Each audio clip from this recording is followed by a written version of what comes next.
Hi everyone, welcome back to Codex Lee. My name's Lee and this is a channel all about books. I still have a cold. It's been like nearly 2 weeks since I started to feel ill.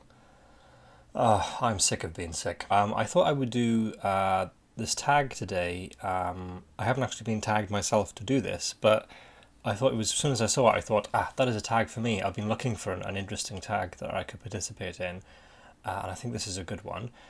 It's called Second Tome Around, and this was created by Hungry Bookworm, and I will link to her original tag video up there, so you can see that, and I will link to her channel down in the description as well. It's worth checking out. So this tag is all about secondhand books and secondhand bookstores, and I am quite enthusiastic about secondhand books and secondhand bookstores myself, so I was delighted to see this and to get involved.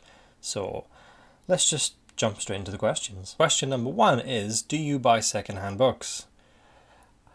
As I've already revealed, yes, I do buy secondhand books. A lot of my books are secondhand. I couldn't tell you what proportion are secondhand. If I had to guess, I would say about 40% of my books, maybe half, are secondhand. But I could be way off because I'm terrible at estimating things. But yes, I do buy secondhand books. What was your last purchase? Question two.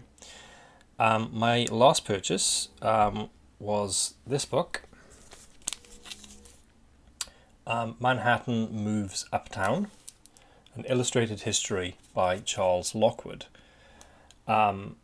And I bought this in Cardiff. I live in Auckland, but I was back in the UK recently. And there are some second-hand bookshops in Cardiff. There are fewer these days than there were. There are some that have sadly closed down. One that I particularly like and that has been in Cardiff for a long time is Troutmark Books. To me, it's like a part of the Cardiff landscape, Troutmark Books. It's in one of the little arcades. I think it's in the Castle Arcade. And it's... floor to ceilings books, 3 floors, including a basement, where they keep all of the history books, I think, and science books and things like that. And it was downstairs in the basement that I found this particular book. I mean, as it says on the cover, it's an illustrated history, so you get lots of old pictures of New York in there. There's a Broadway carriage. It's really cool, isn't it? So I just thought this was really, really interesting to kind of see New York, particularly during the period that I was reading about recently in The Age of Innocence. I did a review, I think as part of a wrap-up recently on that book, which I really enjoyed. So it'll be nice to see how that looks in these various different illustrations. And here, look, there's a couple of ladies having breakfast together on Fifth Avenue. Question number 3 is, what condition do you find acceptable, i.e. tatty or not tatty, etc.? For me, it's like the better condition they're in, the better. You know, I prefer a second-hand book that's in a good condition. However, I do like the little quirks that you get with a second-hand book. So I know when Hungry Bookworm did her video, she talked about, like, if she sees like an inscription in the book, to Johnny, happy birthday from grandma, that she finds that quite sad. I really like that. I really like those little things. For me, that kind of, you can see that history of the book, the sort of the way that books are having or enabling conversations between people, enabling relationships, enhancing relationships. I find that really fascinating. And I think also there's a bit of a ratio to the desirability of the book and the condition. So if I really, really want that book, and it has more damage to it, or the condition is poorer than I would ordinarily find acceptable, then I may still get that book because it's sort of worth it. And sometimes I feel like I'm almost like saving that book. If it's in bad condition, I feel like, oh, this has been mistreated. I need to sort of save this book from these terrible owners. So there's a bit of that as well. But yeah, I do like books, secondhand books, in generally in good conditions if possible. Question number 4. After you have read said book, do you keep it for a reread or redonate it? And I'm with Angry Bookworm on this. It depends on the quality of the book. If I really didn't enjoy it, then I would probably redonate it. And it is unlikely that I redonate it to the place that I bought it from, because I feel like it just helps to circulate the book a bit more widely if it finds another home. If I enjoyed it, if I really enjoyed it, I'll keep it. I don't tend to reread books very much, although sometimes I do. And I'm doing that more now recently than I used to. So if I feel like, I may reread this at some point, if I liked it enough, I will keep it. If I thought it was good but not excellent, but there's something about the book, like it's a kind of a special edition or there's some really nice illustrations or something, that would also encourage me to keep it as a beautiful object. Because for me, and I know this differs between different booktubers, for me the book as an object is an important thing, and I really like looking at books. Some people feel like, well, if you're not going to read it within the next year or two, you should just get rid of it. Whereas I like looking at them. That brings me joy. So we're all different. So question 5, and this is kind of the question that sort of motivated me to do this book tag, this and a later question. Do you have a favourite place you like to go to when looking for second-hand books? And I have a number of places. Now that I live in Auckland, the second-hand bookshop I frequent mostly is Hard to Find Books. So that is my favourite second-hand bookshop in Auckland. I'm actually not aware of other second-hand bookshops in Auckland. So if you live in Auckland, or if you just know Auckland and you know of second-hand bookshops other than Hard to Find Books, then let me know and I'd love to check them out. When I lived in England, especially when I lived in Nottingham, I felt quite spoiled because there were 2 bookshops in particular within driving distance that I loved.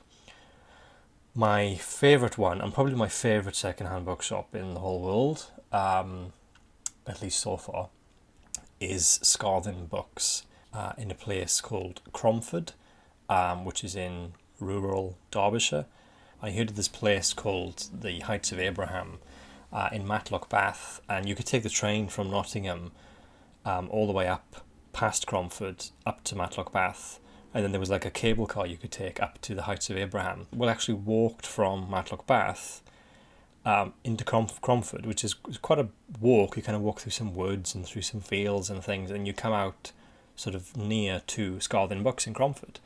And I remember walking in and just being blown away. It is in such a beautiful setting, and the bookshop itself is just marvellous. I think it's on like 4 floors, and every floor is full of books, floor to ceiling, books on the floor, books on the stairs, just books everywhere. The other one is also in Derbyshire, in a place called Buxton, which is kind of right in the middle of the Peak District. And this place is called Scrivener's Books. And like Scarthin, it's kind of floor to ceiling books. Really nice place. It's like a little area where you can make yourself a cup of tea if you want. Yeah, and I think for me the thing about these places is the setting, like the area that they're in, and as much as the bookshops themselves. The bookshops are amazing, but the setting, in rural Derbyshire is just gorgeous. So those are some of my favourite second-hand bookshops. I have been to a few in Stratford-upon-Avon as well. I used to go to Stratford-upon-Avon a lot to go and see Shakespeare plays. And of course, being Welsh and living not that far away from it, I have to mention Hay-on-Wye. If you've never been to Hay-on-Wye, if you've never heard of Hay-on-Wye, wow, it is like a book lover's dream. It is a smallish town in South Wales, in rural South Wales, and it is full of bookshops. I don't know how many there are today. I know that the number of bookshops in Hay-on-Wye has declined quite a lot. I think there were somewhere between 20 to 30 at one point. I'm not sure the exact number now, and many of the shops now are kind of antique shops / bookshops, which is quite sad, but there is still a lot of books there. A lot of bookshops there, and I really recommend it. It's a lovely place, and I've got some nice books from that town as well. It's just a wonderful town to visit, and there's a literary festival, the Hay Literary Festival, that takes place, I think, May every year, and they have some pretty high profile speakers there. Question number 6, hardback or paperback, do you have a preference? I suppose I would say I do. I do prefer hardbacks. I think it feels like a particular achievement. If you go to a second-hand bookshop, you find a book that either really intrigues you that you've never heard before, or that you're actually interested in, and then you find a hardback edition. That's nice. Saying that, if I find a paperback of something that I'm interested in and it has something unique about it, that can sway me.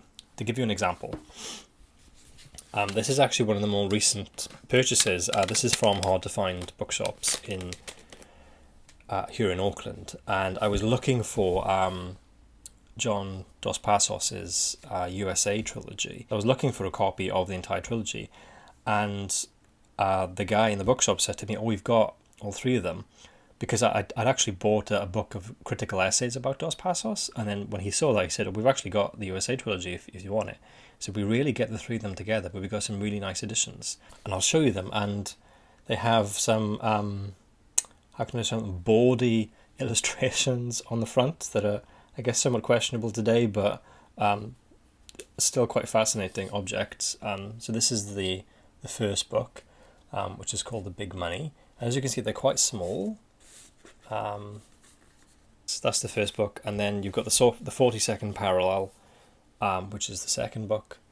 So you've got the blue cover for the first one, you've got that nice red colour, and then you've got a sort of like a creamy colour for the third one, so 1919, that's the third one. So these are just lovely objects. I wanted to read them anyway, and then I just thought, oh, I've just got to have these, so even though they're paperback.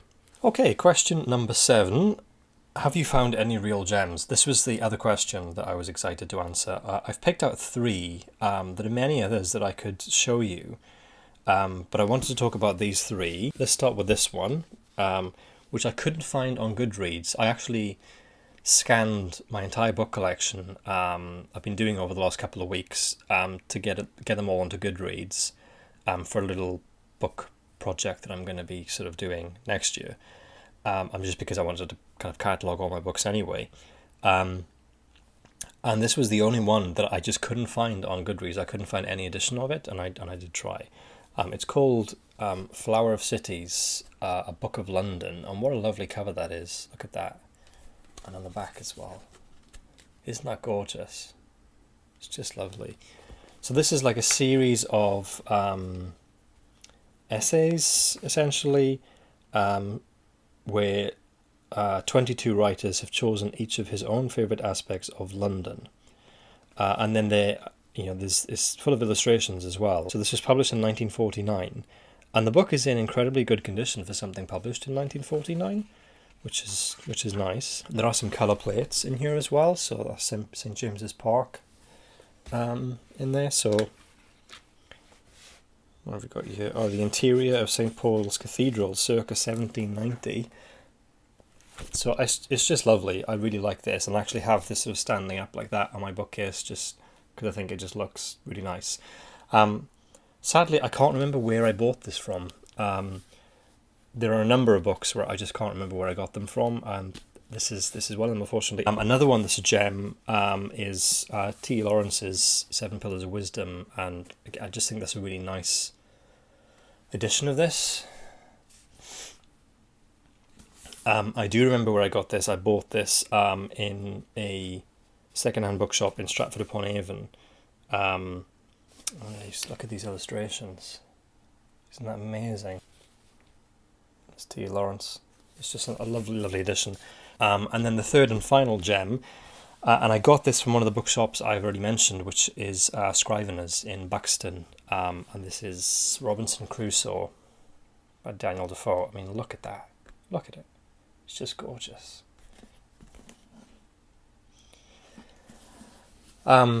This cost a fair bit. I think this cost like £30. So this is one of the examples of things where I said that sometimes if there's an inscription, then I really like it. So I'm going to be careful with this because it's quite old, but you can see that inscription there. That's dated 1936, April 1936. It says, "To Lily Knight, from Mrs. Castle, for general progress, April 1936. I love that. I love it. So this has some absolutely stunning illustrations. Line drawings by J. Finnemore. I mean, I think that's just gorgeous. I'm very careful when I handle this book because this is quite old. If it was 1936, then that's old. It could be older still. More illustrations. I didn't already have a copy of Robinson Crusoe. This is published by the Children's Press, and again, this is something that I just kind of put facing out on my bookcase because it just looks stunning. So those are 3 gems that I've picked up. I could talk about some others. Some of them are not particularly rare editions, but in some cases they were just bargains. Like I've got Civil War, A History by Shelby Foote, which I desperately want to read. And I always struggle to find an affordable copy because it's 3 volumes and it runs 2,000 or 3,000 pages. It's huge. And I picked that copy up on eBay.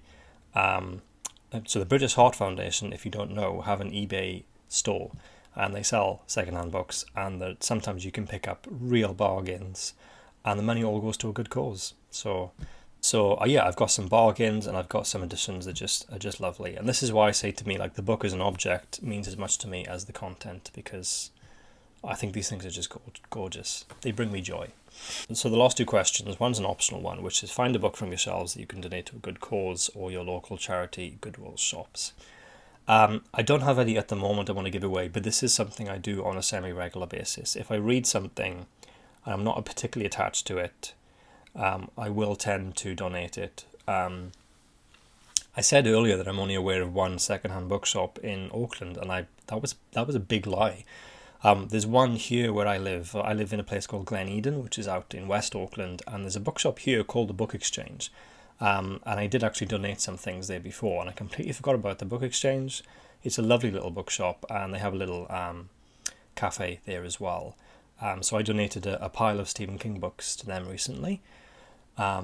And I do have 2 or 3 books that I've just sort of put in a box in the garage that I want to get rid of at some point, and they will probably go to the Book Exchange as well. So I will do that at some point.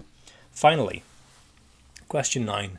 Go ahead and tag some peeps. So I'm going to tag, I'm probably going to tag mostly people that I think live in the UK, because I know there are lots of secondhand bookshops in the UK, and this is something I've come to appreciate a lot more since I've moved to New Zealand, because there are secondhand bookshops in New Zealand, but nowhere near the number that there are in the UK. So if you live in the UK, then, and you like secondhand books, and I hope these people do, then I'm assuming you visited some. So I am going to tag Jess from Read by Jess. I recently participated in her Library Loves tag, which I really enjoyed, so tagging Jess. I'm also going to tag Drinking by My Shelf, just because I think she has probably the best booktube name. Drinking by My Shelf works on so many levels. And I'm tagging Victoria of What Victoria Read. And I'm tagging Spinster's Library, who I believe lives in Wales. So there's the Welsh connection.